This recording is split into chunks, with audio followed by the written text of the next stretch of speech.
Hey everybody, welcome to Marvel Movie News. My name is Matt Key, and today we're talking about the Inhumans. We're talking about Venom, definitely talking about Venom, and we're going to talk about Agents of S.H.I.E.L.D., and we might have a special guest, I don't know. Anyway, sit right there and we'll be right back. Welcome to Popcorn Talk, featuring movie discussion, news, and interviews. Popcorn Talk, we talk movies. Hey everybody! There was less music. There was less music. I was confused. I just sat there like, I thought I had time. I was playing with my headphones. No, we're back. We're back. Hey everybody, hope you had fun waiting for us. We are the Marvel Movie News, coming to you live from the planet Clintar. With I all respect that. all the symbiotes. All the like symbiotes. it. All of them. We're in the one safe place. Yeah, the one play David. Barricaded the door. On our show, the Marvel Movie News, we tell you all the news from all the studios and why you should be as excited as we are. Subscribe to us on iTunes at Marvel Movie News or find us at youtube.com/Popcorn Talk Network. Also on their website, popcorntalknetwork.com, or on Twitter at Marvel News PTN or at the Popcorn Talk. Also on Facebook.com/Marvel News Show. And guys, if you'll tweet a link out to our show with a message telling people about the live chat, Ronnie Roney. That's his name. He's in the booth. He's going to retweet you. I thought he was He's Roney. he's Roni the accuser, right? He's Roney the accuser, but he wants us to call him Ronnie Roney. I had an epiphany, and I wanted to go with Ronnie Roney. Does anyone like that? I dig it. Well, why do you want to go with Ronnie Roney? It's just, it's exciting, and it's He adventurous. He likes the alliteration. Okay. It's Peter You know what? Parker. Like You know. Yeah. Roddy Piper. Okay. Yeah. So I get Yeah, it. sure. Sure. That'd be your They Live. yeah, Ronnie and, Roney. Roni Ronnie. Hey, now. Ronnie Roney. Ronnie Roney. Ronnie Roney the accuser. Actually, it was last week because Coy said, oh, get it, like Rice-A-Roni. So I was like, maybe Ronnie Roney, the Okay. North Hollywood treat. I don't Oh, know. wow. Yeah, Wow, hey. you went there. All right. All right. I am Matt Key at the Matt Key, joined with me, as always. That's not the way that phrase goes. With me, as always, the lovely Markia McCarty at MarkeiAMCCarty. Yes. Did I get it right? Yes. I'm getting better. Yes. I'm getting better. And also, Mr. Motormouth himself, Coy Jandro at CoyJandreau. Soon to change his Twitter to Tom Hardy is Venom and nothing else matters. Oh my God. We'll talk about that later. We also have Ronnie Roney in the booth, as you've already met him. Copado tweets for us from the Starjammer. We also have happy birthday to the man himself, Darren Jakes. Hello, everyone. It's your birthday?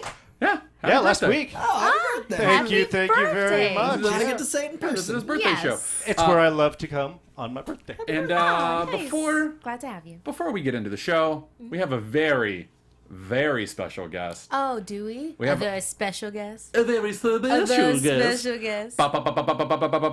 Doom is here! Doom not in the booth. We got him out of the booth. We got him away from Geek and Sundry for half an afternoon to come in, Pretty exciting stuff. talk with Yes. us about Marvel. Hey, Hey, I've been hiding down there for like Months. 4 months, waiting for somebody to call me. That's Yes. where the booth is. Yeah. When we say Right Doom in down the here. booth, it's because he's trapped beneath the it's stage. underneath us. Yeah. Dark times. So Yeah, I'm down here with them as well, so that was Yeah. fun. well, you were down there with him. Now he's up here. I should get a mic. Ronnie, if you get to know your Marvel better, we'll let you up at the desk someday. Aw, But you have to know your Marvel first, okay, buddy? So Yes. get to studying. copy It's that. like you have to eat your dessert. You better eat that pie.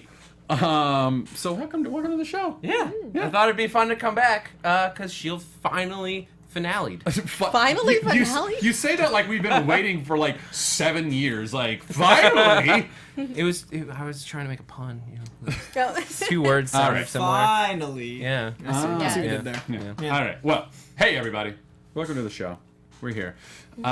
Before we get into all the Marvel news, we do need to address some very sad DC news, and that is that Zack Snyder has had to leave the Justice League film, which comes out in November. And by leave, I mean he's no longer going to be working on the edit, the final edit, any of that stuff, overseeing special effects, or the reshoots. Reshoots are happening in a few weeks over in England.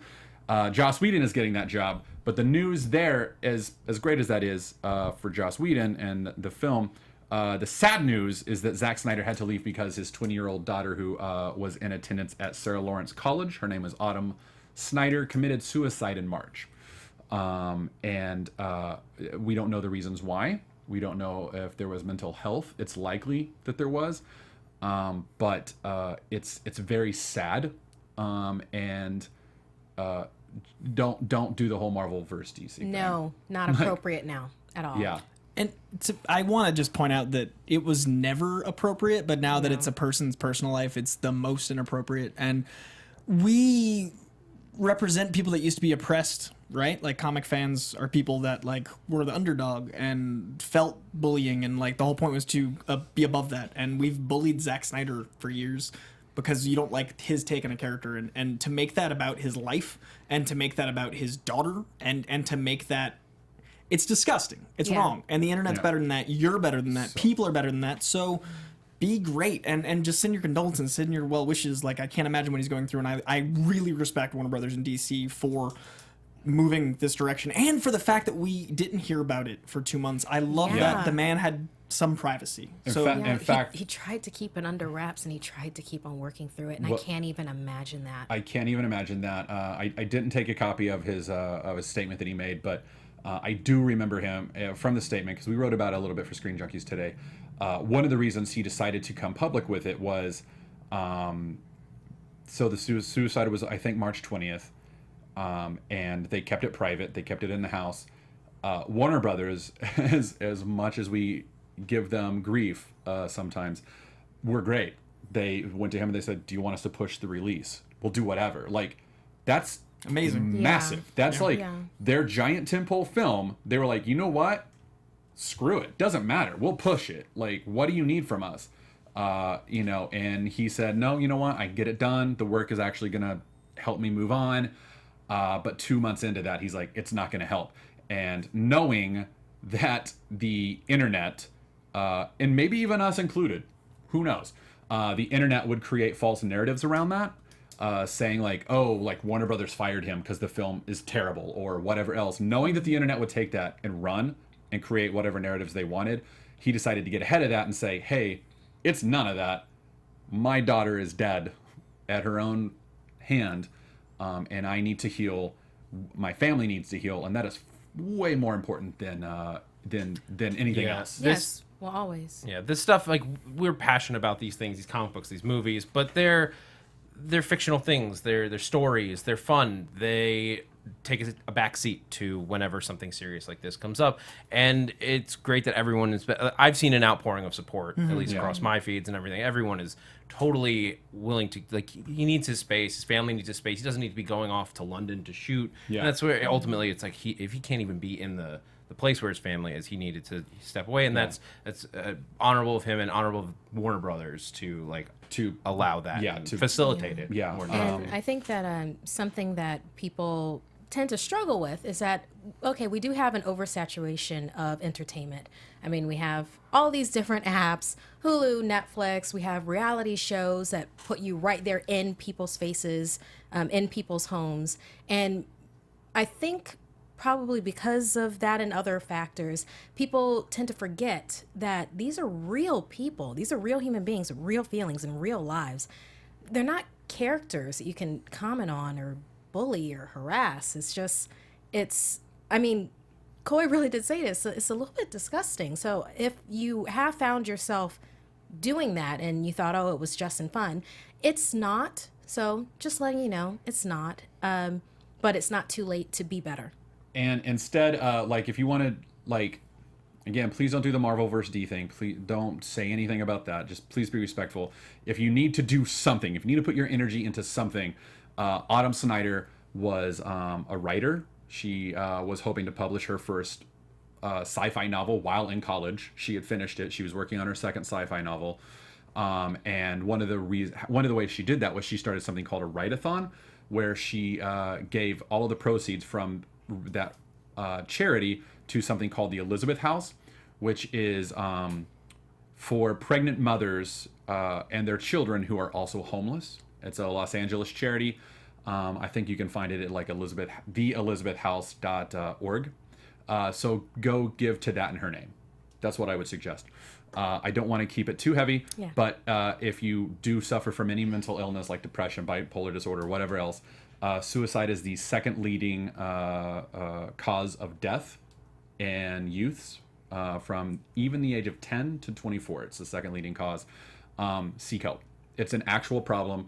I have dealt with it, and it is an actual mental illness that can be fixed and remedied. So please seek help. Anyway, I would like to move on. Do you guys have anything else that you want to say? I like that I agree, our Facebook, our Twitter's been hugely respectful, and I love that. And you guys are amazing. Yeah, so we have some amazing fans. So, but so thank you for that. Be aware. Otherwise, we wouldn't stay. Oh, and I want to say that I don't want this to bring it to lighten it on the way. Justice League, when it comes out, I don't want that to be a Joss Whedon did this versus Zack Snyder did this. This was Zack Snyder's baby, and he gives us this art. He gives us the superheroes we've always wanted to see. That's amazing. Yeah, a bunch of nerds collaborated.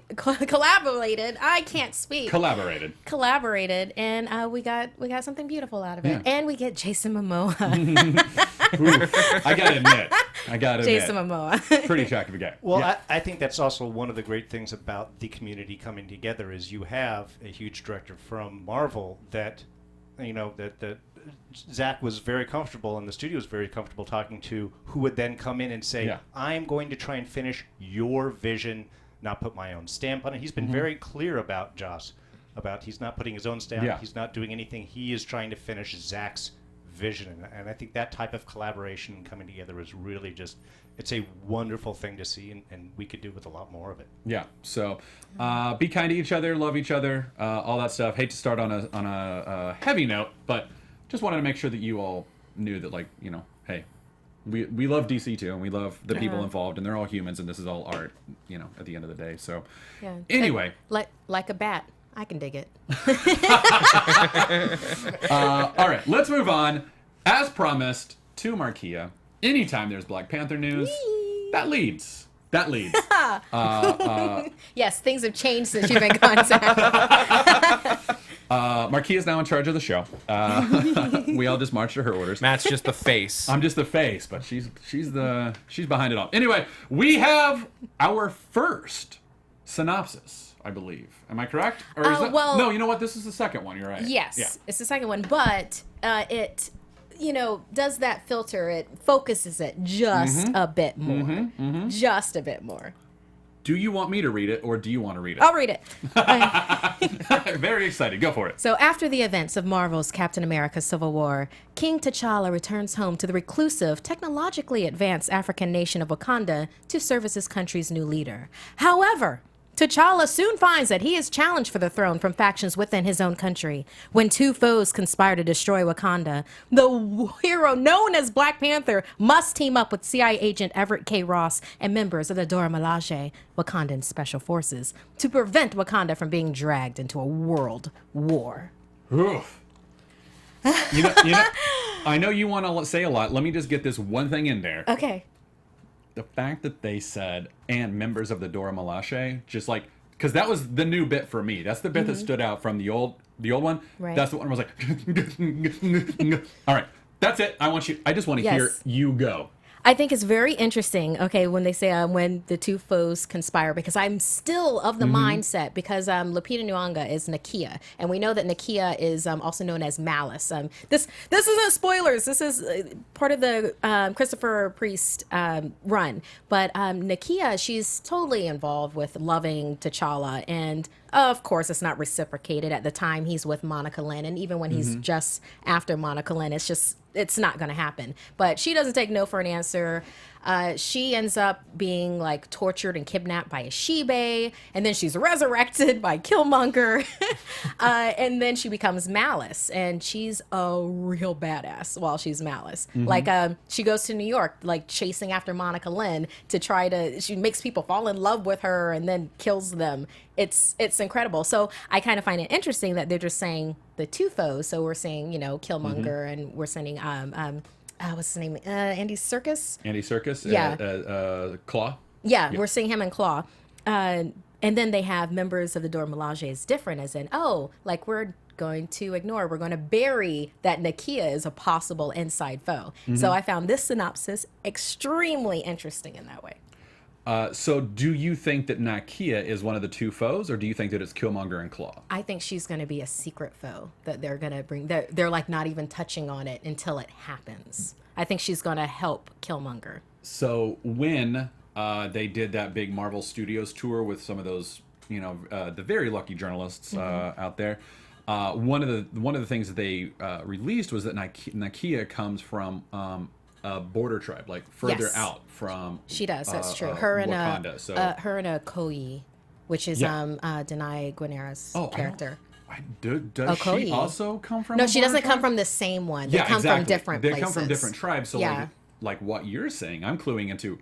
Ooh, maybe she is. I think that actually is it's a pretty good theory. Yeah, pretty good theory. I mean, it's going to be great to watch. Yeah, I love this description because it just sings of like political intrigue, yes. which is like, if you're just from the outside looking in at like Black Panther, you're like, that's not what that movie's gonna be. But if you're from the inside, looking inside, it just that's what this movie is supposed to be. Yeah. And they're gonna give us what it's supposed to be. It's a Harrison Ford '90s thriller.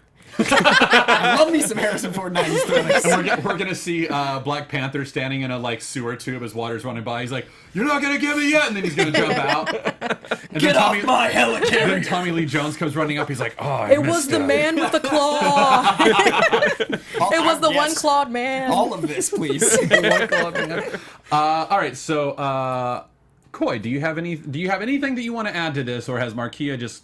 I mean, as per usual, she covers all the things with more zeal than I can muster for the excitement. Like, this is descriptive, and usually the synopses Marvel come out with aren't. So my biggest note was that, like, this gives us a lot more of the flavor than they usually do. Usually they're like, and then this character is in it too. Like, this actually tells us something, and I agree, like, what it tells us is that the tone is, like, sexy. Like, I'm really excited for this version of reality. I think this movie is like one where they really are going to have to sell the public on it in a big way. Like, even like Guardians was the least known property when it came out, but it was still like loud and silly and Space fun. opera sound. This is like comedy also sells very well, especially with comic books. But this is like all of the political intrigue and then some extra stuff that we got in like Winter Soldier, but it doesn't have like the well-known name of Captain America on the front of it and the fact that it's a sequel. So they're gonna have to convince audiences to get in the seat, and so I think that's why you're seeing a little more of the story in this synopsis. Yeah, I totally agree. Oh, and the that's a good cast point. speaks for so much that they're going to be able to pull in a lot of people just off of like the insane ensemble they've gathered.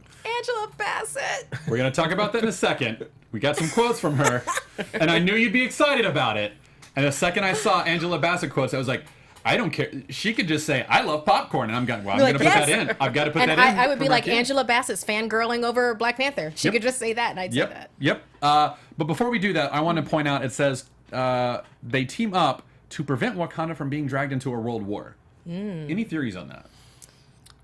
That says to me that I think Claw is planning on using if he's still stealing vibranium, he's going to use it either against or for another country. Sure. Because Wakanda has so much power that they could launch an international war just because of how devastating any battle with them would be. Sure. So I think it has to be like it's going to they're pulling in Russia or some other country that is wherever the vibranium is headed is to a powerful external nation. Sure. I Markia? like that. Riffing off of that, with Claw being the only illegal outlet or illegal way into getting vibranium, then yes, every country would be all about that. Yeah. Like exploiting that. And then what's Wakanda supposed to do? I mean, if Ramonda's have anything to do with it, she'd just do like a precision strike from space, which she said before. But yeah. Oh, this is so exciting. And then, I mean, it could be even more tricky, like what happens if it's like the United States, like trying to get their hands on some I wouldn't vibranium. put it past us. All right. Well, I know you're excited to talk about Angela Bassett, so let's move on to that. Do you want me to read the quotes to you? You can read the Angela Bassett clip. Yeah. Okay. Yeah. I never want to take anything away from Okay, you go ahead. when it Go comes to ahead Black and read Panther. it, but All right. read it in her voice. I'm kidding. Just read it. I'm not even I'm gonna kidding. try. I'm kidding. And we just lost And our I'm whole gonna audience. tap out. All right, so Angela Bassett is playing T'Challa's mother, Ramonda, and she spoke with Tufab in a video, an outlet named Tufab, saying, it seems like there's a vast, wide audience of people who are eagerly anticipating the arrival of Black Panther at the top of the new year. I had a fantastic time, and no one's going to be disappointed. That's exciting. All right. Yes. But we don't get too much out of that, except that she's like, I had fun making it. All right, that's good. Yeah. And people are going to love it. All right, yeah. Cool. We all kind of assume that. Yeah. But thank you for saying that, Angela Bassett. But however, then she went on to say, in response to, will the Queen be kicking ass? Her response was, in some way. I don't know if it's the way you'd expect, but I certainly went into set every day with that on my mind. Kick plenty. Well, we know that she That's was, my favorite quote. Yeah, we know that she was training with Michael B. Jordan's same trainer. So, Yeah. but there are other ways that Ramonda, swings her weight around. It doesn't have to be in a fist. Yeah. Verbal fist. Yeah, it's a verbal fist. She's got the weight of an entire nation's politics behind her, Oof. their resources. I mean, she's, what would you call it? Like Queen Regent? Like, because you got the King T'Challa. Yes. And I guess it's if there was a Queen Mother, she'd be a Queen Mother. Queen Mother, yeah. So, Yeah. she runs Wakanda in a lot of ways. Like, yeah, sure, King T'Challa, sure. He's new to the job. Ramonda's been there for a long time Yeah. with T'Chaka. So, Yeah, and with this origin story, it doesn't seem like you're going to have the uncles and stuff. Perhaps not the cousins that were also involved. So, yeah. I mean, they'll be there. They'll be there, but it doesn't Whitaker's seem like one of them. Am I correct? He's an advisor. Yeah. Yeah, so. Like, he seems like a mentor role. Yeah. Yeah. All right. Well, there's one more quote I want to say, and that is, it is just a beautiful sight. It's a lot of strength and balance and beauty, and I'm just thrilled by getting to work with Danae and Lupita and actresses and brand new faces across the diaspora. It was beautifully cast. It's going to be quite a sight, and I think it's going to be magnetic. She fangirled over Black Panther. I know. I know. That's what that is. Also, excellent use of diaspora. I know. Yes. Like, Yes. like I read that and I was like, it like immediately took me back to like my seminary days where that's where I first learned the word. I was like SAT verbiage in an interview. well Dropping done. it. I was like, that word usage alone makes me want to go see this movie even more. I was like, Angela Bassett used diaspora properly and well. In the Black I Panther will go context. see this film. Yeah, thank you, Darren. Thank you. I appreciate you having 1,000 claps all in one. Anyway, I do not want to leave this until Marquia has had her word. You're good? I'm good. There's that. Yep. I'm good. Everyone just take a Marquia look at the gets face. synopsis. The face Two has it all. thumbs up. 2 thumbs up. The face is the review. We just want it now. Can it be here now? just- Do we I just have to know. wait? Yeah. Can it be February 2018 now? I know. Oh. All right. Well, from amazing things to maybe, hopefully, incredible, amazing things. Guys, I'm really sorry that I'm having a rough time with this. That tangent was amazing. From things to things. I'm sorry. I am trying to stay positive. Oh. Thank you, how I Ronnie felt. Ronnie. Thank you, Ronnie Ronnie. The Inhumans trailer has leaked. We're not going to run it. We're not going to show many pictures from it. We have a couple, I think, that we pulled that a few other sites have run. But there's a trailer description that we're going to utilize. First, I'm going to start with this. Adelan is on the moon. That alone, I'm like, okay. I really was surprised Okay. you liked that, to be honest. Yeah, so was I. I was like, oh, it's not also in Hawaii somehow? You know, it's that other island we didn't know about, the island of Adelan. Yeah, the Hawaiian island of Adelan, which is shrouded in mists. It's on the moon. We're not gonna take you there. Yeah. But Talk about it. We'll show a CGI clip of the moon and then go to a concrete bunker. And so far, that's what EW had me thinking. So the trailer, honestly, uplifting. yeah, like There you go. those first couple seconds, I was like, it's on the moon. Yeah, Congratulations. so we get a space palace. Yeah, Yeah, or at least rooms in one. yeah. That's the IMAX start right there. That's what they shot in IMAX. And Yeah, then everything yeah, that's else it. is back The on Earth. CGI One IMAX. shot. CGI Max. So we start there. That's exciting. At the very beginning, Maximus is talking about how the humans will one day discover the race. It's a foregone conclusion. They're gonna discover us. Right. It seems that Maximus is suggesting instead of them discovering us, we should announce our existence and get ahead of that. And maybe he even means in a militarily sort of way, because Adelan, much like Wakanda, is an advanced civilization with superpowers due to Terrigenesis, and they probably could give the Earth a pretty good run.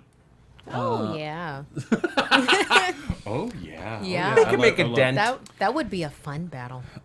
So it seems that Maximus is making the argument of, why are we hiding? We should announce ourselves and like force ourselves down. Like, we're on the moon. This sucks. Like, let's get back down there. You know. That's so Maximus.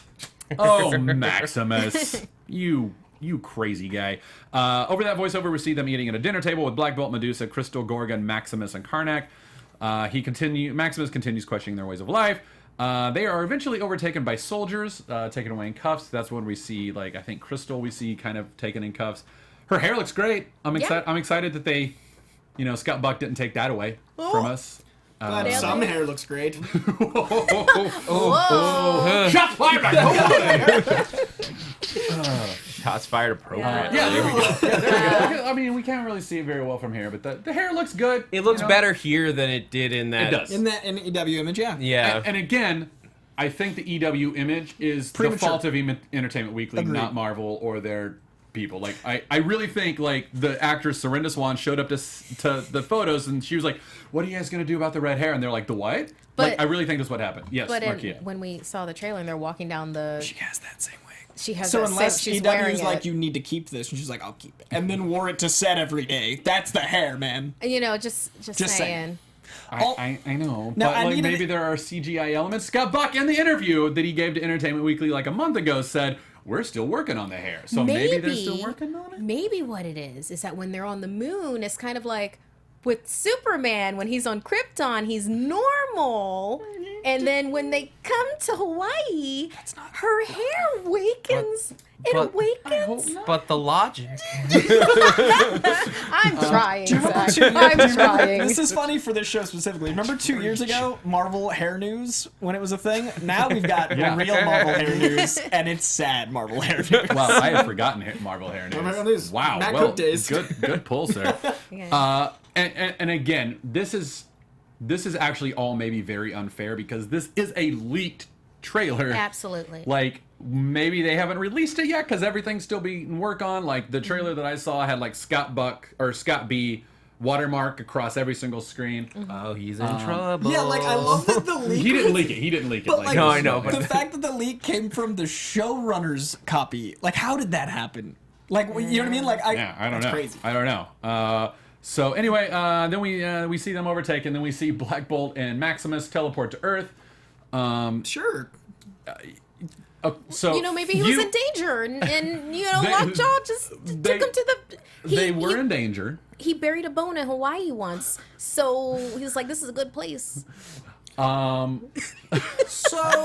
All right, so Markia, I know that you don't hate this. I don't hate this. And Koi, you do hate it, and I'm right in the middle. Typical Marvel movie news, I'm right in the middle. That's typically how it's Strong opinion, strong differing opinion. Yeah. Matt! I'm the centrist here, folks. I'm the centrist. Markia, let's start with you. What do you think? I don't hate this. Look at this lockjaw. Obviously, if we're saying there's going to be more CGI for Medusa's hair, then there's obviously going to be more CGI for this lockjaw. I think that he's proportioned just about perfectly where he's going to fit on a small TV screen for us. And he just looks so freaking adorable. I just want to be Kamala and I want to hug him. This is absolutely perfect. I can't judge from this. I'm sort of in the middle with Matt because this is a great start. I need to see him in motion to actually have before I can say I have an opinion of this lockjaw. Because this is exactly where it should be in terms of a baseline. But until I see him running and licking people and getting silly, right. I will withhold deciding whether they have gotten Lockjaw right or wrong. Koi? So Lockjaw's got one thing that makes him stand out besides the enormity of him, and that's a tuning fork on his head. We live in a Kirby Thor world. That's a big dog that looks like I cut him out of that book and put it on it looks like a Photoshop. I can cut that out and pay, it's just so, the lighting's wrong. The placement feels off. It feels superimposed. IMAX helped contribute to this budget. Why does it look like a 12-year-old in high school used Microsoft Paint and put it next to a board guy?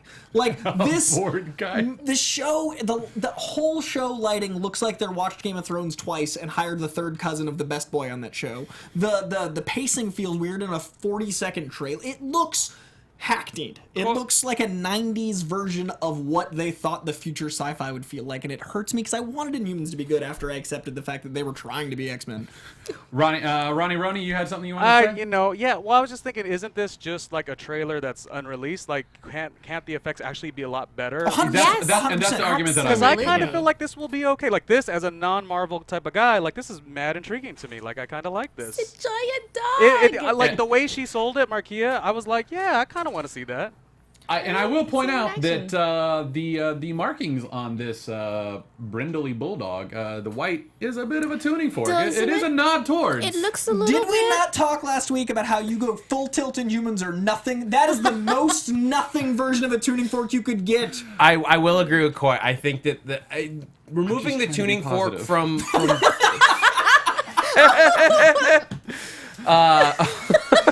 What if instead of his voice disrupting things, Black Bolt just had a really bad cold? What if he had a scratchy voice? Go ahead. Go ahead. I'm more okay with them removing the tuning fork from Black Bolt as a human, or an Inhuman, like a humanoid person. But like, if you're gonna make a giant dog, like, why not? Like, why is that the line? Right? Why is the tuning fork the line? It's a bulldog the size of a Volkswagen. Let's not give him a hood ornament. Now, guys, I'm thinking about making this movie based off of books called Clifford the Big Dog. Just the big dog. He's big, he's the size of a house, regular color. Because the color is what makes it weird. Like, how do you, Inhumans is supposed to be weird. Why did they make the most normal looking Inhumans ever? It is my biggest fear about this show, and I've been hoping that this was going to be good because I want to see the television aspect continue to grow and get better and get better. I'm so worried that this is going to hit the same problems as Iron Fist, where it grounds too much to a point where we have lost everything that we love about the source material. Yeah. That's the thing. It's Inhumans. This is where you go crazy with this, and you could go crazy. You could have gotten go crazy stylistic and weird with this. You know what? I did this just popped in my head, but I wish that we could live in an alternate universe where Wes Anderson made an Inhumans movie. Man, Oh my god. He'd go banana bread on it. But that's the He kind of would. thing that Inhumans And could Bill Murray and would could be in it. So I Bill guess Murray as the voice of Lockjaw. that outburst of rage is just because I wanted so much more for it. It's more about the fact that I wanted more for the property, and it's no disrespect to anyone involved with the property. I like the actors involved. I'm sure the team behind it is incredibly talented. It's just too many cooks in the kitchen are pointing in opposite directions, and it turned into that. And we haven't seen it. We could be We haven't surprised. We haven't seen it. We haven't No, it just seems like a really spiffy 90s sci-fi show. Yeah, You yeah. know? This looks like it was made in 2004. Yeah, like Smallville was early like ABC was like, 2000s. the kids really like this Smallville show. Let's give them their own show. Let's do our own show. We'll call it the Inhumans. Yeah, and that's the other thing. This, as much as I rag on Scott Buck, this could be ABC. Let's not forget. The first season of Agents of S.H.I.E.L.D. was okay. It was okay. Oh, It was okay. Darren. I watched it. I enjoyed it, but seeing what it's become in season 5, it was okay. And Agents of S.H.I.E.L.D., I think, had to prove to ABC, give us a little bit more leash. And that's why, Agent Carter worked, was because when they made the deal with ABC, they were like, look what you did to Agents of S.H.I.E.L.D. We want to give you Agent Carter, but we want creative control with this. Do our S.H.I.E.L.D. agents want to say anything about this? Look, I mean, everyone has talked at length about season 1 of Agents of S.H.I.E.L.D. It's not perfect. It was held back for reasons that were beyond the showrunner's control. And I'm not bagging on it. Yeah. I'm not. I'm giving it the benefit of the But doubt. there is a worry that what outside forces could be affecting Inhumans besides just the creatives. What could it be hampering the show? Could I now give my positives? Please. I felt the tone worked for me. The Game of Thrones flavor was there. Yeah. I felt that, not just because of the casting, but I felt that gravitas and scope more than I expected. I really liked the moon. I liked that the show felt bigger than I expected, especially for a TV series. I really, really liked Karnak's look. And I really Karnak liked... looks great. Karnak seeing him made you feel uncomfortable, which I think Karnak needs to represent. There needs to be a certain tension there. And most of all, I really enjoyed the dynamic of Maximus the Mad. I really liked his flavor. The voice was obviously it worked for me, everything except visually. So we'll see if it goes. You know, it's not finished, like you said. So And it could turn out it's to not be great. finished. I'm really now optimistic, but I really hope they shape it as they come out. Yeah.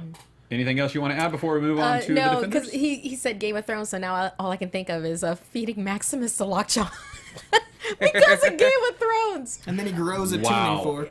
Wow. Yes. Darren? Yeah, well, I mean, with the comparison of Agents of S.H.I.E.L.D., which I know we'll get into more of that later, but if it was the first season, I could get that. But this season has been astounding, and the amount of leaps and the changes they've done. And considering Scott Buck, with what he's done with Iron Fist, I think a hesitation makes sense. These are Inhumans living on the moon. Yeah. They're not just humans living in a separate city. I mean, they've got people that transform into doors and just strange-looking creatures Yeah. and all sorts of that. So I think it's really having that scope and that feel visually is important, so it doesn't just look like humans in space costumes that can do one or two things. This really is a different feel, and I agree. If you're gonna do it, you should dive. The audience wants that. Yeah. Go full Kirby. Go full Kirby. Guardians proved you can go full Kirby, and Thor Ragnarok is taking it and running. ABC just seems hesitant. You know, that's all. So let's move on to the Defenders, where we have nothing too exciting, but we do have a great picture that ran in Empire magazine of them. I thought that was really cool. I thought we would show that off. And then we have a quote here from Charlie Cox, who plays Daredevil.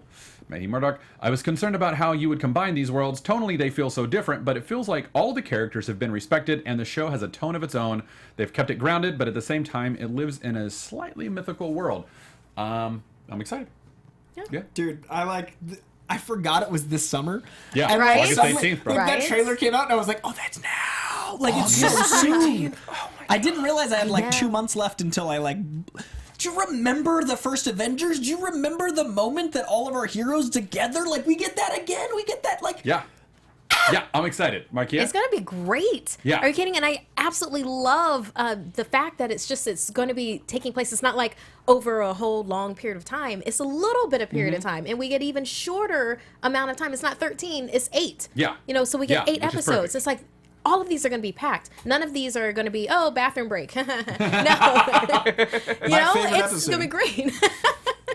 I'd still watch that. Yeah, I mean, let's just be real about it. I can't possibly get more excited for the Defenders. It's not possible anymore. So this is great news. I love hearing these quotes. My hype level remains the same because it's already at the it's top. already peaked. It's already at 11, man. I couldn't, every time anything comes out about it, I'm just like, oh, right, August. It's overwhelming how excited I am. Yeah. Yes. Binge in this, babes. The Twitter feed, Jessica Jones' Twitter feed, constantly Oh trolling my Iron God. Fist Right, is that's just, Yeah. That's it's really just good. the best. What did she call them? Captain Jazz Jazz Hands? hands. The in-character Twitter is such a smart marketing It move really because is. I'm obsessed. It's Yeah, great. it really is. So also we learned this week that Defenders takes place over a very short period of time. So every other show that we've seen is maybe a month, maybe 2. It's kind of amorphous in that capacity, but you get the idea that it's taking place over a longer period of time. But this one, Finn Jones was talking about it at Houston's Comic Palooza. Hello, Houston. And he said it takes place over a very short amount of time. It's 8 episodes, but it takes place over a couple days. And that gives us this real-time frenetic energy, which adds to the impending doom. So it's all climax. It's Yeah, all exciting. It's all build up. It's all, Nice. oh my God, it's a hallway. Yeah. It's 8 episodes of a hallway. Just the biggest hallway. And I'm going to do a very positive Iron Fist thing here. Okay. And I'm going to say I really think that these 2 showrunners, I can't remember who they are, but they're the same people who did the Daredevil Season 2. I think they will handle Iron Fist better. I'm sorry to say that, Scott Buck. Because But we don't ever say anything negative. Yeah. Yeah. Well, no. Well, it's just there's different kinds of kids. Some kids, you give them a box full of fantastic toys. They play with the toys. Other people play with the box. Mm-hmm. So which one is Scott Buck? he plays with the box. I love you. No, see, I don't know that that's fine. necessarily true because the kids that play with the box often find the most inventive, crazy stuff to do with that box. Yes, but it's it's with them, and it's really fun with them in the box. But you're watching the kid play with the box, and it's like, I bought you these toys. Yeah, that's fair. You have these toys to play with. Why are you playing with the box? The thing that gives me the most hope is the running wall punch. Yeah. that to me is like, oh, Iron Fist is in this show. Yeah. That's exciting. Yeah. It's just like beyond just that, like I feel like their team, like their fight choreography, like their ability to work with fight choreographers will just make Iron Fist better, because that was the big like suffering point, like that Finn Jones didn't have proper prep time, and then like that led to fight choreography that was lackluster. Just now he's had more time to like figure out what he's doing. Maybe he picked up a few more like. He said months of training. Moves. Yeah, at this point, I think so, yeah. All right, let's... Yep. Let's move on. Let's talk about Agents of S.H.I.E.L.D. Yes. Because Doom actually has to leave in 15 minutes. I have to go back to work. He's got another job. So let's get that done. Agents of S.H.I.E.L.D., go Doom! Oh my god. Okay, the finale was last week. Do we need to do a spoiler thing, or? Yes, spoilers. Yeah, let's do a spoiler alert. All the spoilers. We'll bring you back. We'll bring you back. Spoiler alert! I'll do Spoiler this alert! until we're done. Spoiler alert! Spoiler alert! The finale was fun. It had amazing moments. It wasn't maybe structurally the best finale or story that they've had so far, but it had one of those moments, like, you know, those comic book moments in TV and movies now where you're just like, how did we get to here? Right. There was literally a moment where Quake and Ghost Rider, I knew what you were gonna say. Like, I knew exactly did what you a were gonna team say. up to fight a super powered, like almost like Super Skrull-esque robot who had been brought to life by dark energy. What? Yeah, no, it was, That was I know on national I television. know exactly what you were talking. Like he hit with a chain, the fiery chain, and he started to like the villain started to kind of flame up. And then, like, Quake came up behind Ghost Rider and shot him with, like, a vibration, and he just shattered. And then they landed together, and it was just like, oh my god, yes, Agents of S.H.I.E.L.D. did, yes. They were fighting yeah, LMDs that might, in a weird way, be like an arm of MODOK. Really? Well, because last week, in the second to last episode, this guy, Sergey, like, he said that he was designed only for killing. And it was just this one quick line that, like, blink and you miss it. But it was in there, and right now, he only exists as a series of LMD copies of himself because Ada severed his head, and his head is just sitting by itself, alive somewhere else. So there's a head that is there's a severed head that has said that it is designed only for killing. That's So pretty amazing. That's awesome. I don't know if that's where they're gonna go. at least a dog. Because next season is gonna get weird. It Oh, looks as like, opposed to the head in the jar. as opposed to, Right. well, because that's still out there. The head's still out there. That's not weird. That's not weird. Because No, it that's ended normal. with Coulson, like, the team like was all like back together. Like Ghost Rider's chain can now be a sling ring. Yeah, he's got By a the way, sling ring chain. it doesn't quite make sense, but it's there. I'm going for it. I'm on board. But they all got like captured at the end of the episode, and now it wakes up with Coulson, like I guess a few months after they all get taken by some shadowy organization using maybe tech from the original Iron Man, maybe not, like the freeze thing that Obadiah uses. And he wakes up, he's like, he gets out of bed, stretches, and then like window opens, and in, they're like, a in jail space. cell. What? Coulson's just like in space, and he's like, gotta go to work. Which is awesome because of Coulson's like prevalence in the comics in space. Yeah, Like but, that really ties that in nicely. It's just, but like, it can't, like, so we all jump to conclusions by being like, it's sword. It has to be sword, but like legally, it can't be sword. Because Fox, if we understand this right, Fox has the rights to sword. So it can't be sword. That doesn't mean it can't be Knife. effectively. Spear. Yeah, exactly. But so next season of Agents of S.H.I.E.L.D., which has been renewed, has officially been renewed. Officially renewed. For season 5. Which again I think is going to be the last one, because I don't know how you will be able to continue the show past Infinity War. Yeah. Mainly because I'm predicting Yeah. some kind of universe bending insanity that like you can't Restart. possibly. Kind of has to. Yeah, even if like the only like it. I don't know how you like don't have some kind of universe destroying thing by the end of Yeah. Infinity War. Especially because you don't have Warlock involved. So I'm like, yeah. I don't even know how they're going to. No idea. I think they just have to lose. But so Yeah. I think that's if it. it I is think they the do. last Yeah. season, they keep teasing Graviton. He was in the first season. Yes, Yeah. but Jed Whedon, like a few months ago, was like, if we didn't eventually wrap up the Graviton thing, we wouldn't be doing our jobs. And they haven't even mentioned it on the show since then. So we're like, you better mention it. So like, maybe that's how they got to space. I don't know. Yeah. But like, it was a cool wrap up. Ghost Rider's like back in a hell dimension to like pop up and whenever they want to pick up his series. All right, we got to wrap it up. But yeah, just thought that's my main thoughts on it. What if Infinity War goes Kang? Fox has Kang. Oh, God. I know. Yeah, That's what I want. they've That's what got I a want. lot. They got a lot. They've got a lot of the key Yeah. people. All right. The ones that we want. No So more we- spoilers? No more spoilers. No more No more spoilers. spoilers. All right, you guys are good. Thank you for letting me join. Yeah. To Do yell you about have to that take off excitedly. now? I do. All right. Okay. Thanks for joining us, Doom. But yeah, I'm so excited to come back and talk like a little bit of more Marvel. Yeah, of course, man. We'll have you back. I'll see you guys around. Send me more if you want to talk more Shield or anything at that Zach Wilson. Yeah, and I'll see you tomorrow when we do Yeah. the Wednesday Club. Yeah, Great. Wednesday Club. It's a good show. If you're not watching it, watch it. Yeah, we just talk about comics.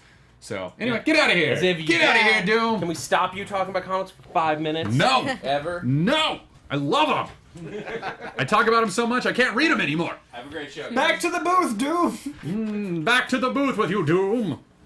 By the way, the booth actually isn't under the It's a desk. metaphor. No, It's no, a it's metaphor. not. Yeah, we We've were been kidding. clear about. Crawling back underneath Matt right now. So let's move on to Logan real quick. In an interview with Screen Rant, James Mangold gave an overview of the story he'd like to tell if he were able to do an X-23 movie. He's actually already pitched it to Fox, and they were like, that sounds cool. But, that doesn't necessarily mean that it's going on. The quote that he has is, the film would be a very honest film about young people. Very honest film about young people growing up. That's what he'd say. Okay. Doesn't really give us anything. Man, Boyhood of the X-23 would be dope. Yeah, like the next 7 years filming. Oh no. Oh my god. Oh no. Oh my god, that is actually pretty I would awesome. watch no. Girlhood Yeah. X-23. Oh yeah, let's make that happen. That sounds like Richard Linklater, just like day in the life of X-23, just like her dealing with like being an ageless mutant among children growing up. What a weird. That is kind of awesome. Coming home after her first date. Yeah, like dealing with that. Whoa. These Yeah, poor that's- people, they're actors. We're giving them like prison sentences Yeah. for our characters. Be like, you're doing this for the next 7 years. So we, I hate to cut it short, but we Yes. do need to move on because we've still got Venom to talk about. Oh, do we? That's Yeah. right. Oh yeah. Let's see. We have a behind-the-scenes set picture of Polaris in The Gifted. We'll just take a quick look at that because I thought it was interesting because she doesn't have green hair.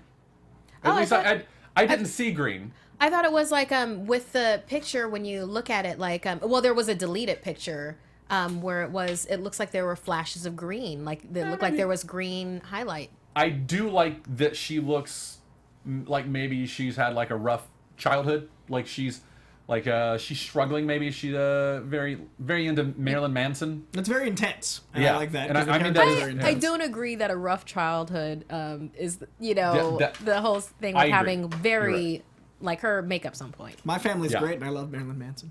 Do not misinterpret me. I simply, it looks like she's had a rough childhood, is what it looked like. Not in a derogatory way. She's just like Yeah.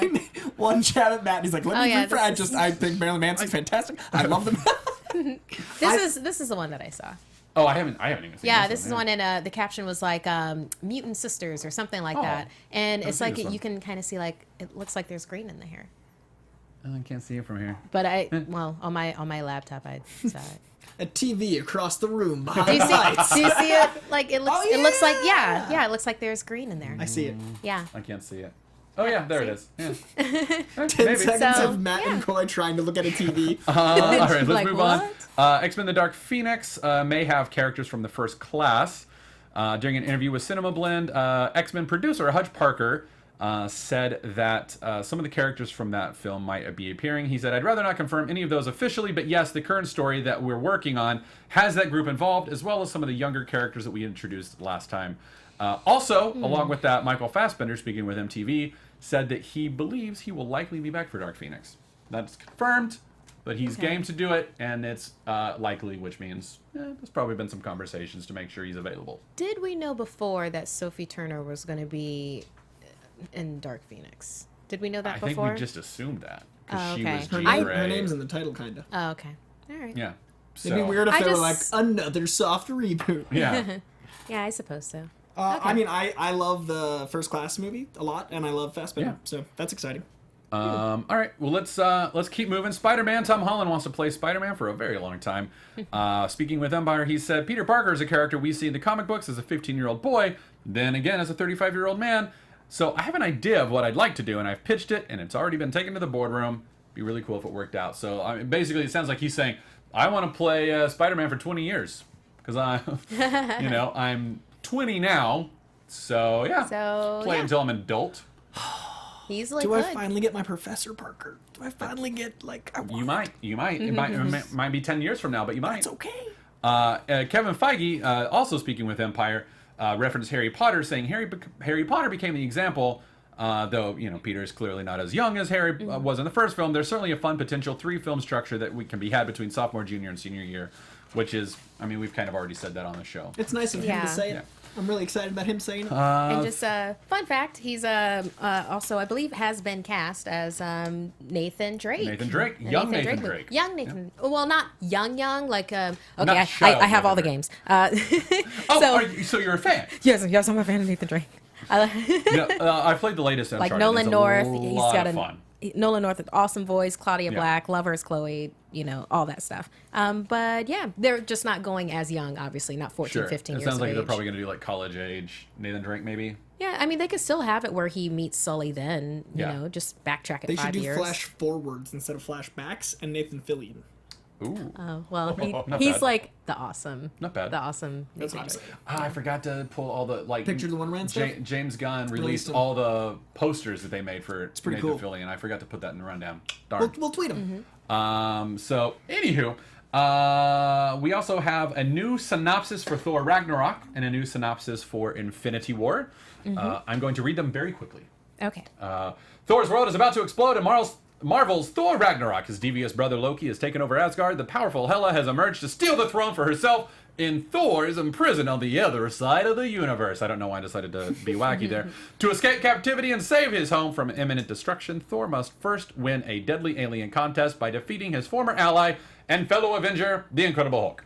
So, kind of already knew Sounds that. like the trailers. Sounds There like it the movie is. we already knew at the Yes. beginning. Though I will say, powerful Hela has emerged to steal the throne for herself. I don't remember that being in the line. Like her and Loki aren't working together. She's stealing it for herself. So gotcha. like that kind of was like, all right, that's cool. I wonder why they released 3 synopses so quick. Like, was someone just like at Marvel, I gotta type a lot? No, you know what it was? It was licensing. Oh, there's an expo? Like it was like branding expo, something like that. It was in a Got it. magazine. Okay. And like MCU Exchange and a few other sites found it it. up. And we're like, hey, look, Information. synopses.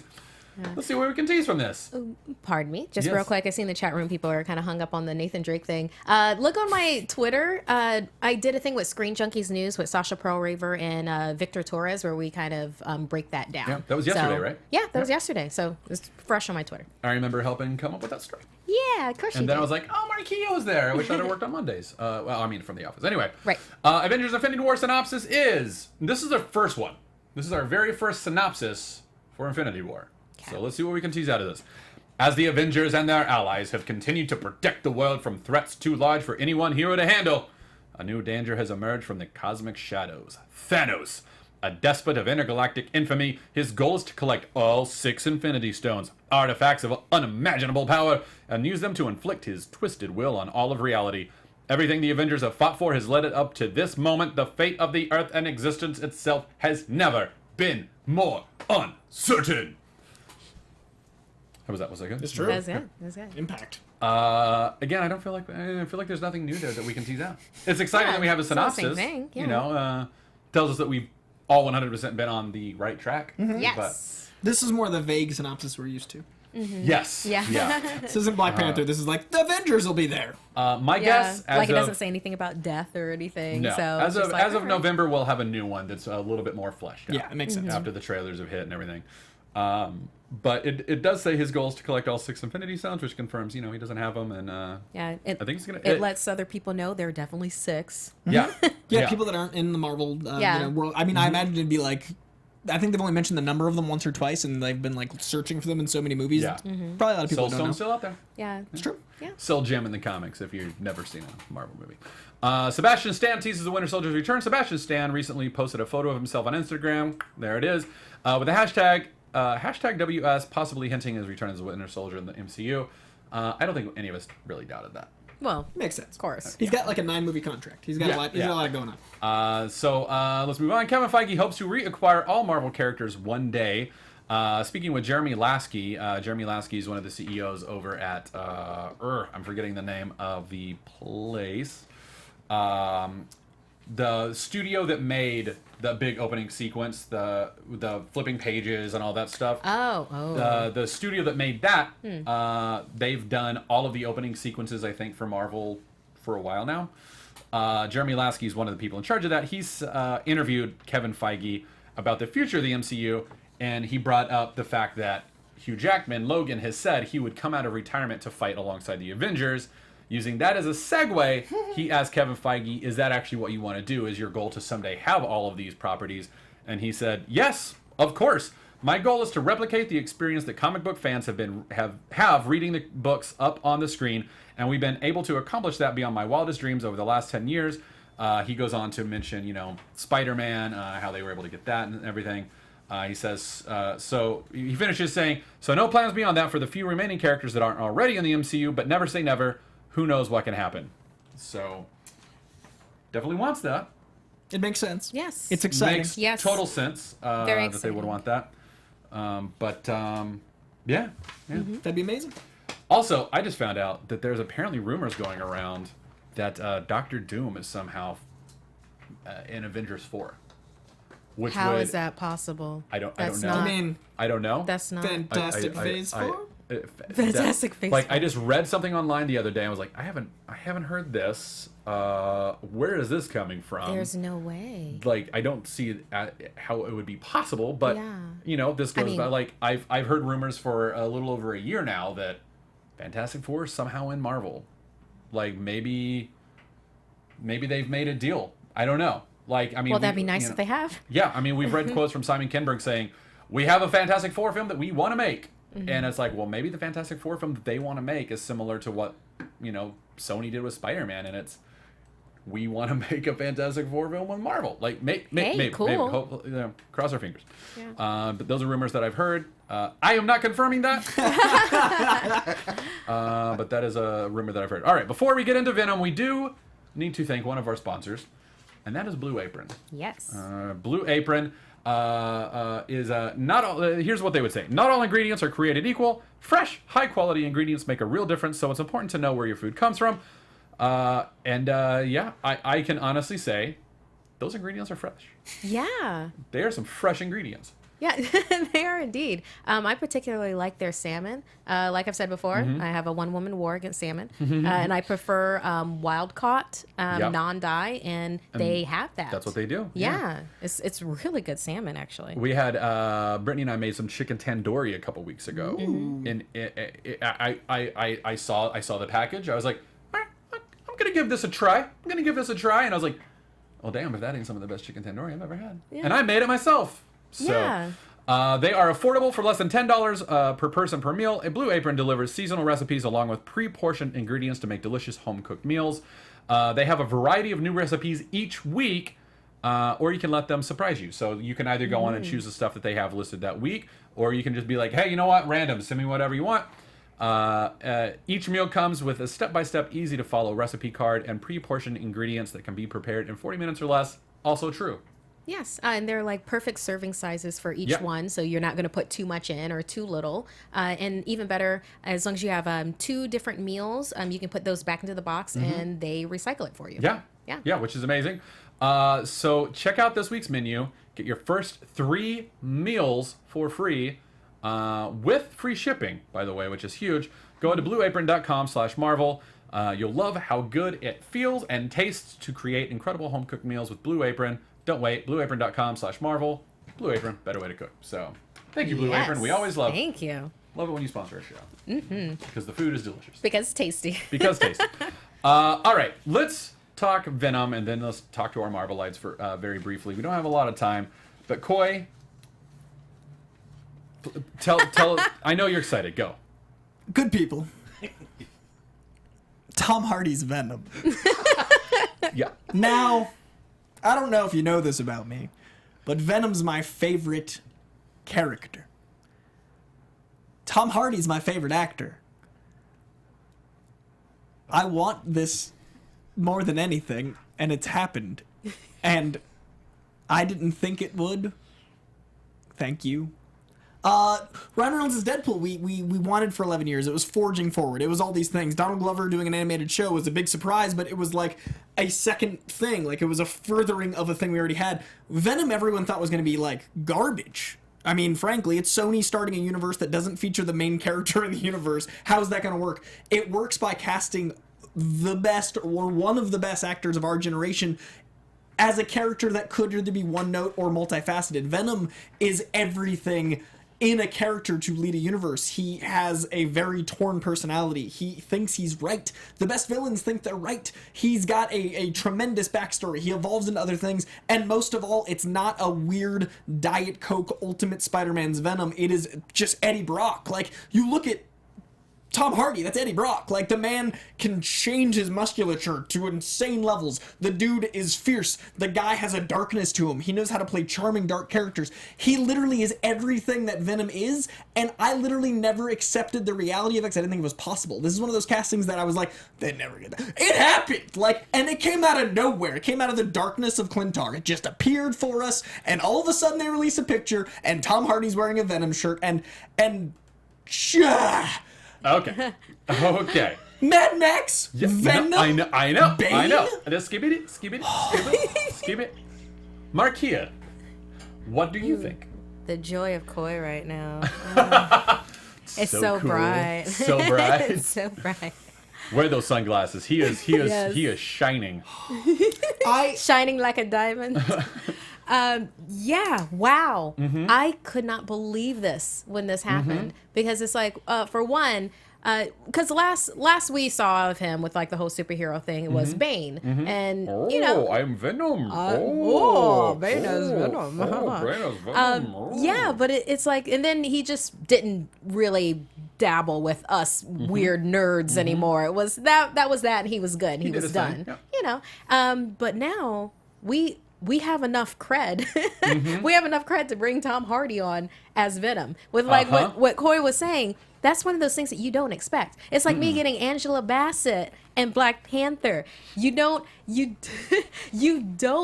get that. Yeah. But that exists now. He is Venom. 20 years ago, this never would have been cast. There's no way. They would have never had this particular character have his own movie. Yeah. Are you kidding? No. He's, you know, for lack of he's like sidekick villain to Spider-Man, you know, but his own thing. And I'm so excited about that we're going to have like this villain protagonist. And I want him to be flawed, and I want him to be so insanely powerful. And I want him to make really bad decisions that you could see yourself making. And I want to see him embracing that symbiote. I kind of wanted to see him more as a Flash Thompson than an Eddie Brock, but I can totally get behind Eddie Brock. Just change the origin story a little bit, and I'm cool with it. This is going to be epic. It's going to be dark, and it's going to be rated R, and that's what we need. And I kind of want them at the end. In my head, it is. So, and I kind of at the end want a carnage to happen, like a little dab of carnage to happen. So, like Venom lays his egg for carnage. So gross. All right, I'm gonna play counterpoint to you guys. Okay. All right. Here's. I wrote an article about it for Geek Girl Authority, and Darren and I were speaking about it before the show. Do I think that Tom Hardy is the best choice for Venom? Absolutely. I absolutely agree. I am very excited about it. And when I was at Screen Junkies and the producers showed me the headline, I was just like getting off a show, and they were like, "Matt, look at this," and I was like, "Gubba what?" like only vowels could come out of my mouth for a good minute. Nonsensical vowels and consonants. But then I read deeper into the article, and here's where my problem comes up, because all of the constituent parts of this movie are amazing, but I don't know that I like the suit that these constituent parts make. Because Tom Hardy is Venom. Yes. Ruben Fleischer directing. Are you serious? The Zombieland director? All day. A Venom movie? Okay. I mean, I'm not sold on it, but all right, I'll give it a shot. But mixing those three things together, I'm not sold. Because Ruben Fleischer, typically more of a funny director. Yeah. He's very visual. He gets visuals great. So here's what I would say. If the announcement were Ruben Fleischer directing sequel to Spider-Man with Venom as the bad guy and Tom Hardy as that bad guy, I would be beating my head against a wall for that movie to come out now. I wouldn't be as on board with it. See, I would be more excited for it because I feel Venom needs Spider-Man. Unless you do Agent Venom and you make Eddie Brock Agent Venom.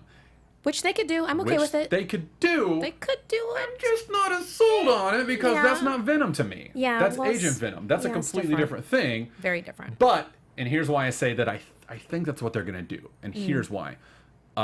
They are creating their own Spider universe separate from Tom Holland. I don't think that Tom Holland's going to be in this movie. I don't think they're going to have Spider-Man in this movie.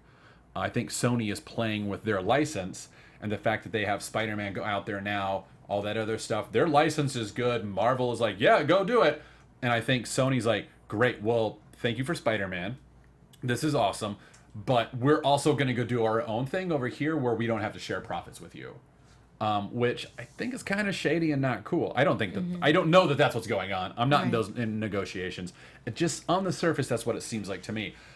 So I think they're starting their own universe. I think it's going to be Black Cat, Silver Sable, and the Wild Pack, and Agent Venom's going to play into that somehow. I think he's going to kick off this new universe, and then Silver Sable, Black Cat are going to be like, hey, well, we got our Wild Pack, and then they're all going to combine to some big other thing with some a couple other Spider characters that come out in the next couple years. I think that's what's probably going to happen. That's my bet because it seems to me that that's what Sony would do. So my counterpoint, Tom Hardy hasn't had to do a role in years. He gets to pick roles. Sure.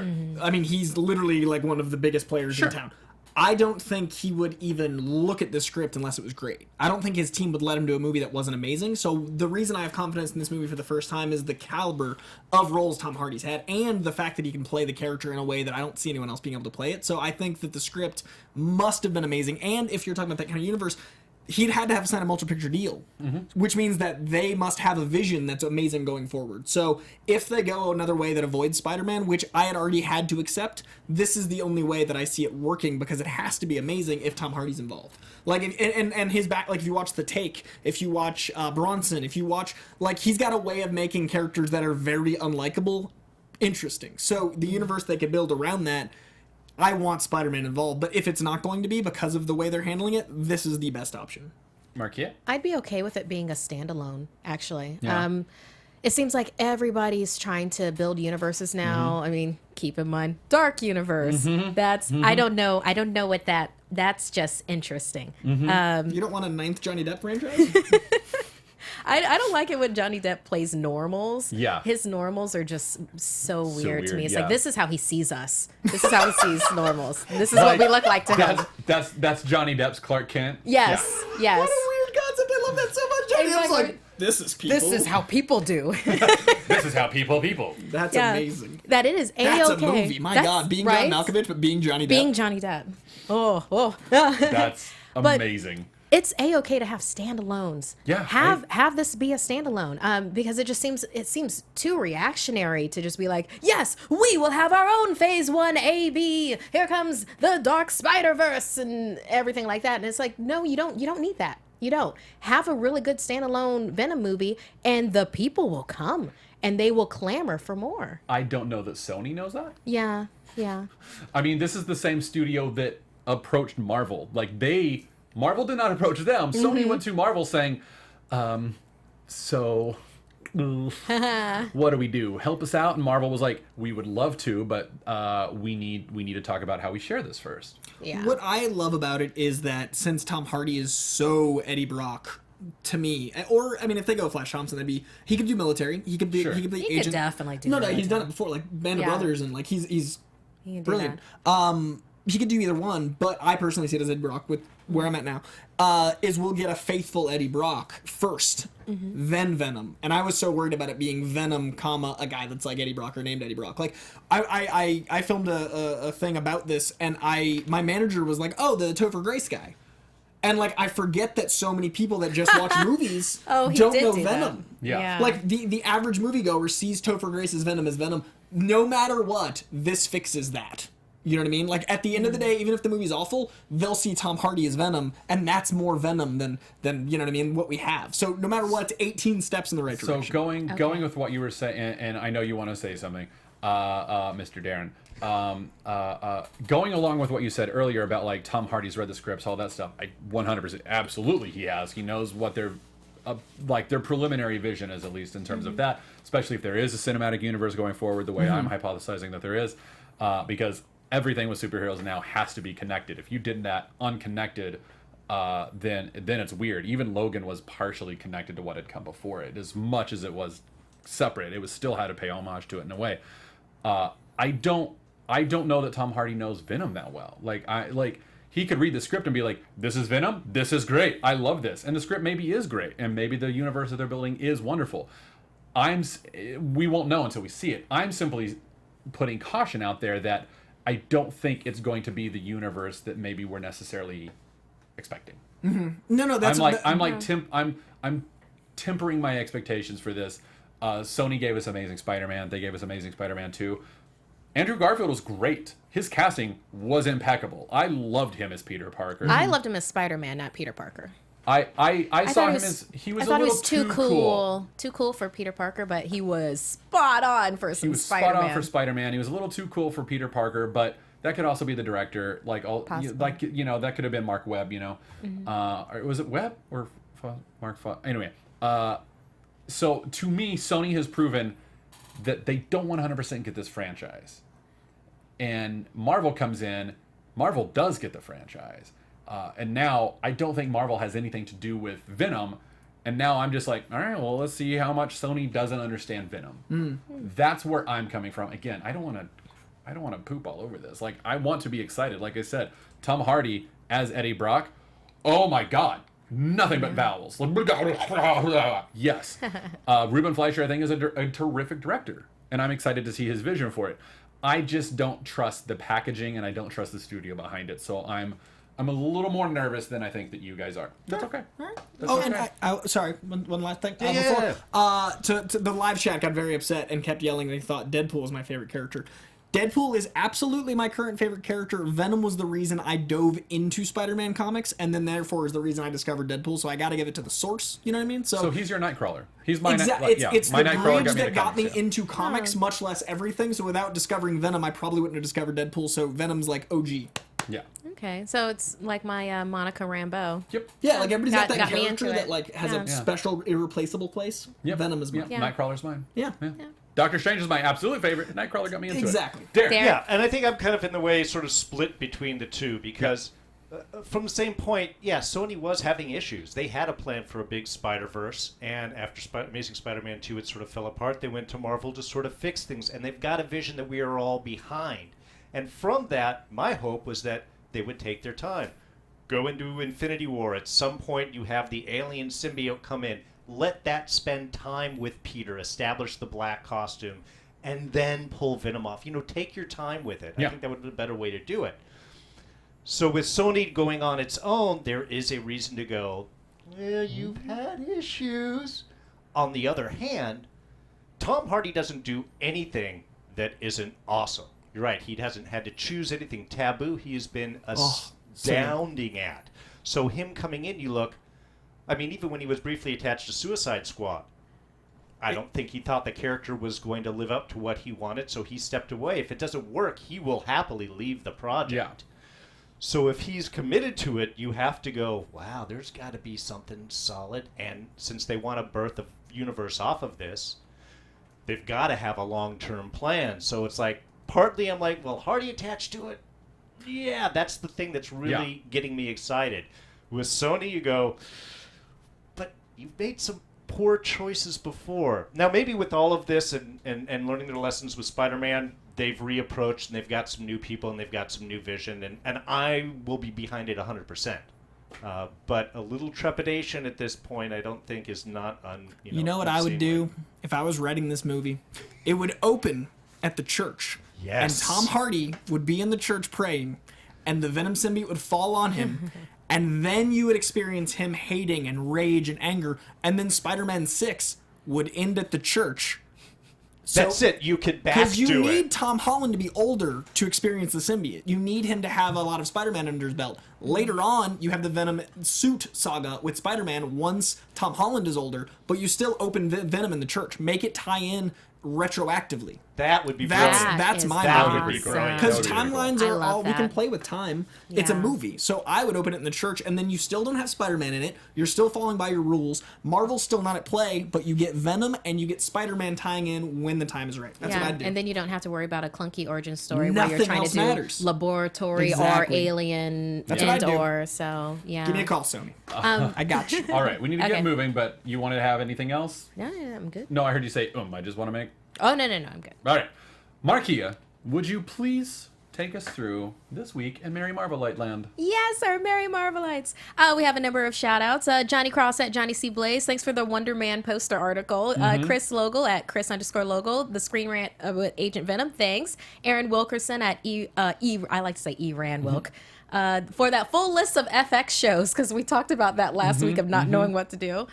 Teresa Luz at Teresa Fortes Luz. Thanks for sharing your Galaxy Volume 2 experience that with was- us. that was great. That was very That was heartfelt. great. Thank you. Jeffrey Nelson at Jeff Nelson. Thanks for that disappointed koi gif that Aw. you sent us. I haven't seen that yet. It was, yes, it's his disappointed face for Inhumans. Johnny T at Johnny. Oh, that was amazing. That was great, wasn't it? Johnny J. T. Thomas, Jared Needers at Jared Needers, Stephen Harris at Sel I. Harris, Ali Junaid at Chandler Fan, Shane Pickett at Dad Rat 4, and Sanjay Shanbihang at Starfire 2000. Yeah, shout out to you too. Great. So questions from Qui-Gon Ginger. What Marvel character would you have Wes Anderson direct a movie for? We semi-answered that. We actually answered. Yeah. Accidentally. Accidentally. Doom knows all, guys. Wow, yeah. Inhumans, Inhumans would be- is kind of great. Also, Kinda I perfect. would do New Mutants. I think a really weird Wes Anderson yeah. school movie where it's like Wow. weird mutants in a classroom Yeah. and they're all like, listening to Bon Iver. Did you guys see the video of if X-Men was directed by Wes Yeah, Anderson? it's great. It's from a couple years I ago, need but to it's see that really one. good. That's It's awesome. really, really good. Man, and Chris Logo, we just answered your question of how do you do Venom without Spider-Man. Coy just answered that. I also know the future. Yes. DJ Dank Vander at Taylor ND14. In response to the Lego Marvel Superheroes 2 trailer, I'm really stretching here, but do you think that this is possibly teasing the next supervillain after Thanos in the MCU? DJ Dank Vander. Dank Vander. DJ Dank Vander at Taylor in D14. I would love for that to be the case. I would absolutely love for that to be the case.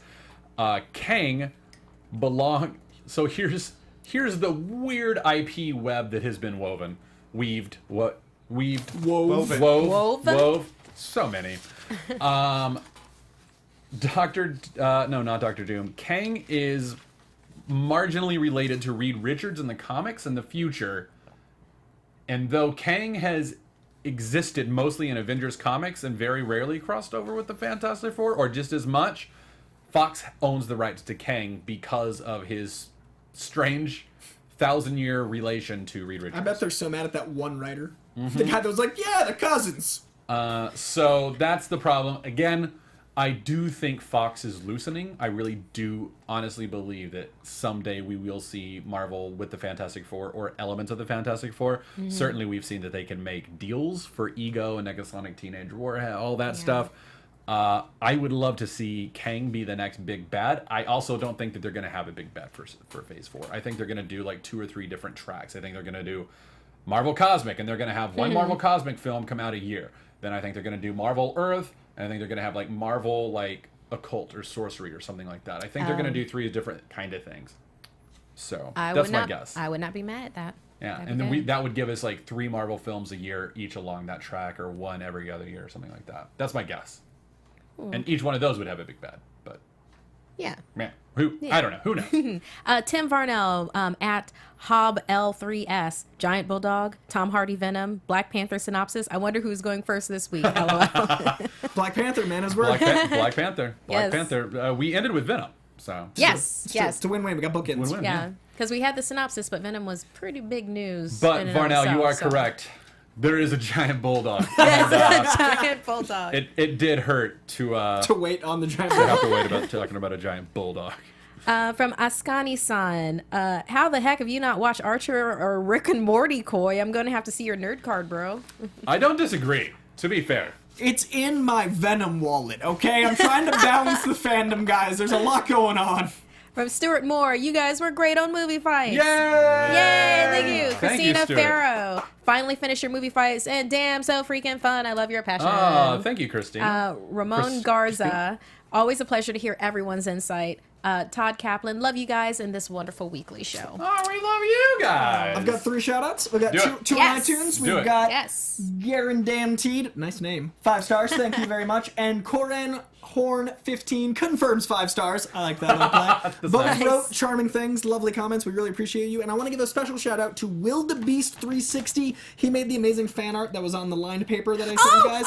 Wildebeest 360. I don't know. Did that we I've seen it. did we send that in? I think we did. Did we send that in? If not, we'll show it next week. Yeah. Yes. It got in just under the wire after the closeout, but Yeah. he Send it literally to the he Instagram. drew all of us in different characters than we usually are. Like he made Yeah. me Star-Lord. My Spidey cat is Carnage. I was Nebula. Oh, who was I? I You- haven't seen it. It's amazing. You were Rocket. Yeah, you were Rocket. You were Rocket. You were Rocket. It's in Skibbity Bop. Yeah. Yeah, You were yeah. just shouting And it too.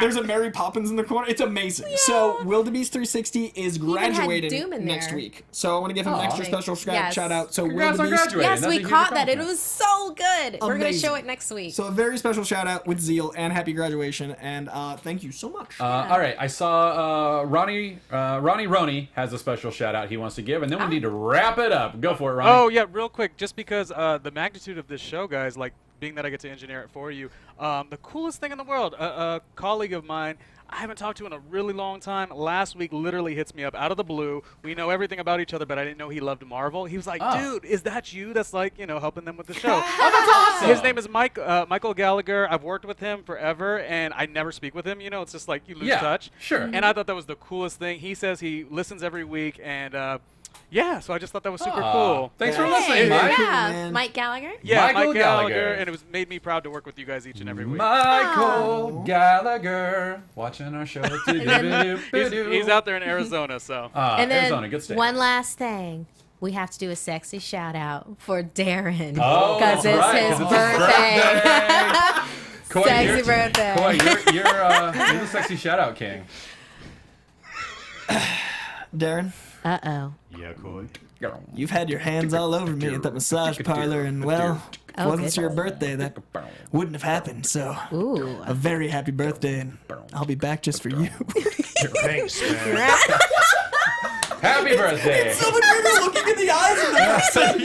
Let the record show to a camera. 8 out of 10 creepy. 10 out of 10 eye contact. He's like, And you get feedback, too. Reciprocating sex. Oh, yeah. Oh, man, that's yeah. beautiful. All right. I enjoy it today. Today's great. Today was good. All right. Darren, happy birthday. Thank you so Thank you for much, joining us. everyone. Had a blast. Good. Markia, what do you got going on? Let's sign up. You can find me on Twitter and Instagram at Markeia McCarty. That's MarkeiaMcCarty. I'm on Screen Junkies News occasionally. I just did 3 things for them. Please check my Twitter to have those links. You can also catch me on Mondays at 8:30 p.m. I do, for our sister network, AfterBuzz TV, I do WWE Raw After Show with Johnny LaQuasto. We just recently said goodbye to Ty Matthews, PMA. Great. He had got a great career opportunity, so Good. he's moving on and That's moving awesome. up, so that's great. So, but yeah, check it out on Mondays and Screen Junkies News. Cool, go. You can find me at COYJANDREAU on Instagram and Twitter. I'm doing instant reviews. You guys have actually requested a few. I'm going to keep it up on those. You've been amazing. Movie fights this Thursday. I'm coming for that belt, and I'm coming. And you can find me here every week, because I love you guys. I'm on Screen Junkies News Thursdays and Fridays, and then tomorrow we'll be doing the Wednesday Club over on Geek and Sundry's Twitch, where I will be leading the conversation about the Marvel Cosmic Universe and just giving a brief overview of that, because it is far too dense to dive into any one particular thing. So that's at noon tomorrow, Geek and Sundry's Twitch channel, and at the Matt Key on Twitter. Anyway, thank you for joining us. Thank you. We'll see you guys next Darren. week. Thank you. And we love you fans. Be good to each other. Everyone. From producers Maria Menounos, Kevin Undergaro, Phil Svitek, and the entire Popcorn Talk Network, we would like to thank you for tuning in. For questions or comments, be sure to visit popcorntalk.com.